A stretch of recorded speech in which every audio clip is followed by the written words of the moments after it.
After 200 failed attempts, a deadbeat drunkard finally infiltrates the enemy's headquarters only to see a swordswoman waiting for him. Immediately after spotting the swordswoman, he drops his guns, prays a bit, and picks up a blade. Afterward, the swordswoman then draws out her knife and charges at him. But to her surprise, the drunkard manages to counter her attacks and cut her hair off. Seeing this, she curses him out and attacks again. But her opponent jumps around carefully and outshadows her once more. Moments later, after they dance around with swords, the drunkard finally sticks his knife in her and rubs his victory in her face. While he's at it, bullets from the enemy's sidekick's gun interrupt him and force him to take cover behind a pillar. Eager to foolproof his shots, the sidekick goes to finish his target off.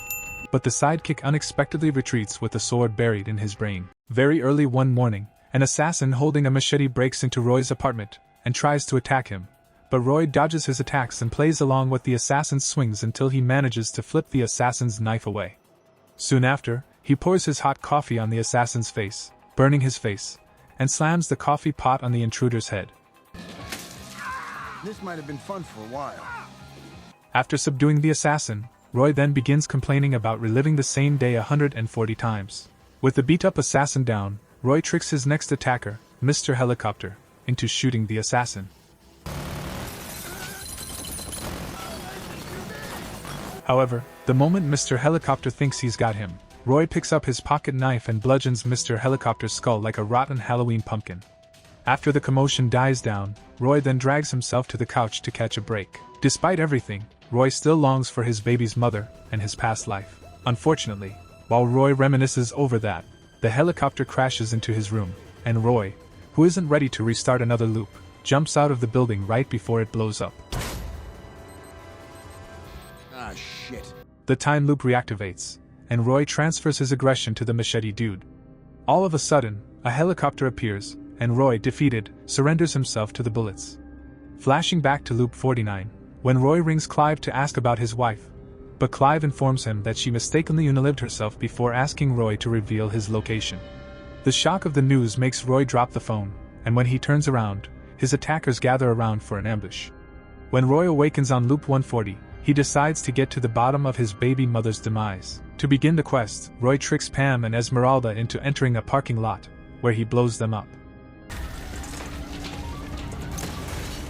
Later on, Roy crashes at a bar to drink his senses numb, and when Die Foam, a sword master, walks into the bar, Jake, the nosy bartender, shivers at his crush's aura. Moving on from Jake's situation, Roy downs his sorrows in alcohol, and just as he realizes he's broken the record of how long he survived on each loop, the assassins surround him and rain bullets on him.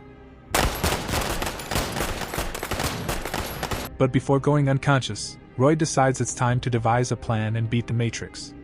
A day before the time loop suddenly began, Roy visits Gemma, his baby's mother, at her lab to apply for a job, but he soon realizes that Gemma had used the job offer as bait to reach out to him. In the lab, while Gemma throws sarcastic jabs at Roy for being an absent father, Clive, Gemma's boss, watching through surveillance, orders Brett, his sidekick, to bring Gemma to his office. On command, Brett enters the lab to call Gemma to Clive's office, but Gemma insists that she's allowed to have visitors.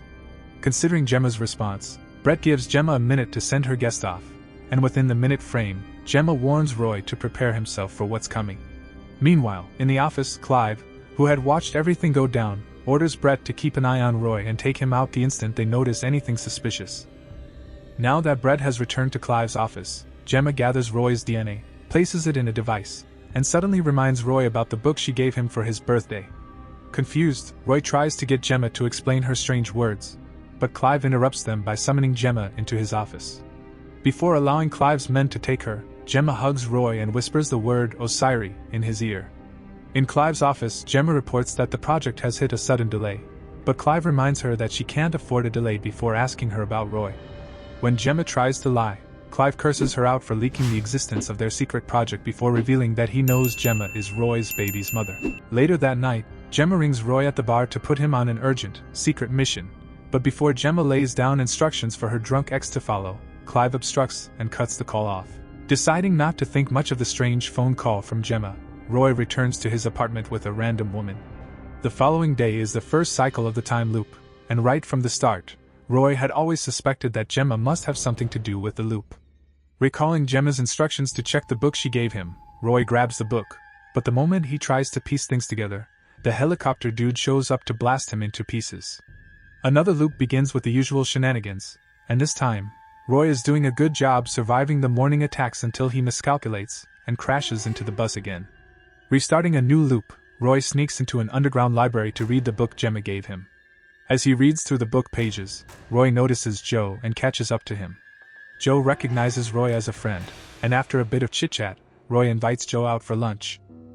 Outside the library, Roy suddenly realizes he has survived 3 minutes more than his longest surviving record, and after connecting a few dots, he concludes he's being tracked. Now that Roy is out of hiding, the assassins gather around him to execute him, but before they do, Roy manages to tell Joe that he's his father. I'm your father. Being taken out equals restarting the time loop, and this time, Roy takes his anger out on the machete dude and tries to get him to reveal where the tracker is. But when the machete dude refuses to talk, Roy pushes him into the helicopter. He barges into the bar and makes a beeline for the toilet to find the tracker, but after a few embarrassing and pointless minutes in the bathroom. On his way out of the bar, Roy turns around to ask Dave if he knows about tracking devices, and after minutes of rambling, Dave responds that the teeth are the best places to hide trackers. Roy literally orders Dave to follow him to the bathroom, where he reluctantly watches Roy pull out his tooth until they find the one with the tracker. Before Roy can make sense of the little victory, an assassin shows up to blow his brain out. Loop 145 comes, and Roy decides to pull out the tracker and use it to trick Pam into a flooded building, where he shoots her when she refuses to reveal her employer. Just like he did to Pam, Roy gathers up the assassins and blows them up. Immediately after Roy blasts the assassin, Brett calls one of them to confirm a kill. But when Roy picks up the phone and tries to make Brett reveal the ringleader, Brett dares him to come and face Clive. On cue, Roy rams into Clive's facility's gate like a fool, and Brett comes around to finish him up. After many unsuccessful attempts, Roy infiltrates Clive's office only to find Guan Yin waiting for him. Roy sticks out his gun to shoot, but discovers he's run out of bullets, and when he tries to escape, Guan catches up to him. On Roy's 152nd attempt, despite coming with a loaded gun, Guan Yin hacks his head off and recites her chants. The same thing happens for the next few loops until loop 154th, where Guan Yin hands Roy over to Clive, who decides to bore Roy out with poems before finishing him off. But before Roy passes away, he realizes that Clive is oblivious that Gemma had put him, Roy, inside an Osiris spindle. After reawakening on another loop, Roy tries his best to decode the book Gemma gave him again until all of a sudden, everything clicks. He waits for the next loop to act on his observation after realizing that Gemma had put him in the spindle because she wanted him to put an end to Clive and his men. To carry out Gemma's wishes, Roy approaches Dai Feng, the sword baddie, to teach him how to use a sword, and after many time loops spent on learning martial arts in Dai's studio, Roy finally becomes a sword master himself. Loop 200 comes, and Roy successfully enters Clive's office to see Guan Yin waiting for him. Unlike the past, Roy picks up a sword to fight with Guan Yin, and after a tricky battle, Roy finally stabs Guan Yin. But before he can digest his victory,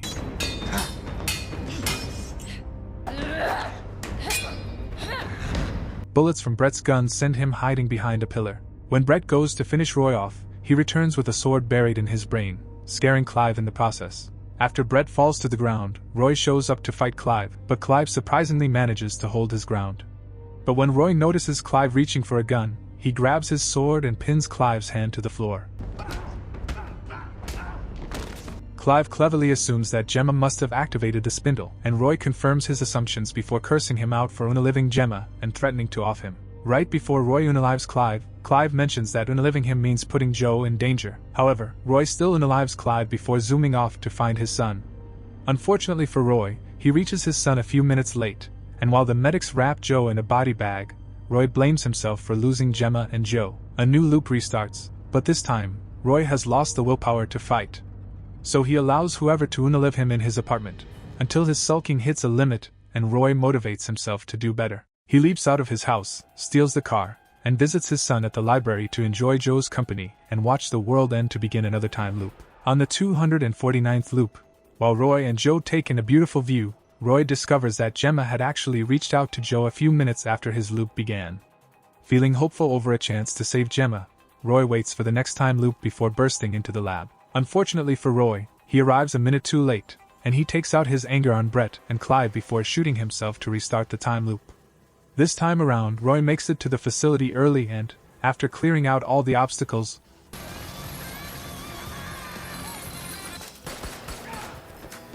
Roy shoots Brett and Clive, and Gemma saves Gemma.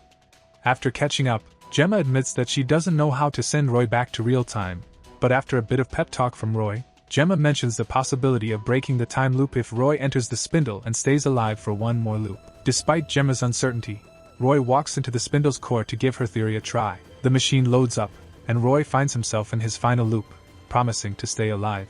After 249 attempts, Roy finally figures out a way to not only stop Clive and his men but also to save Gemma and Joe. Now that Roy has one last loop where he has to survive to return to real time, do you think Roy will last the entire day? Or will he not make it past the helicopter dude? Tell us your predictions in the comments. Until next time, guys. Peace out.